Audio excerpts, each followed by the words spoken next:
વલણમાં જમ્મુ કાશ્મીરમાં કોંગ્રેસ 50 બેઠક ઉપર આગળ છે। હજી કોંગ્રેસ એક બે બેઠક આગળ પાછળ વલણોમાં જોવા મળી રહી છે। ભારતીય જનતા પાર્ટી 27 બેઠક ઉપર આગળ છે અને આ 27 બેઠક જ્યાં ભાજપ આગળ છે જમ્મુ રિજનની બેઠકો છે। કાશ્મીર રિજનની એક પણ બેઠકમાં ભાજપ આગળ નથી। હરિયાણાથી સમાચાર ભાજપને બહુમતી મળે તો વિક્રમ સર્જાશે, કારણ કે 52 વર્ષમાં પ્રથમ વખત સત્તાની હેટ્રિક લાગવાની છે। હરિયાણામાં સતત ત્રીજી વખત ભારતીય જનતા પાર્ટી સત્તાની નજીક છે અને ખૂબ મોટી જીત ભારતીય જનતા પાર્ટીની હરિયાણામાં, કેમ કે 49 બેઠક ઉપર હાલ હરિયાણામાં ભારતીય જનતા પાર્ટી આગળ છે।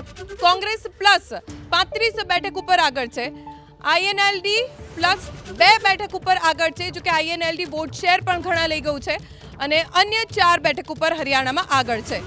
ચિત્ર લગભગ સ્પષ્ટ થઈ ગયું છે। હરિયાણામાં કોની સરકાર બનશે એ પણ લગભગ નક્કી બની ગયું છે, પણ ભારતીય જનતા પાર્ટીની એટલા માટે મોટી જીત કેમ કે 52 વર્ષમાં પહેલી વખત સત્તાની હેટ્રિક સુધી ભારતીય જનતા પાર્ટી પહોંચવાની છે।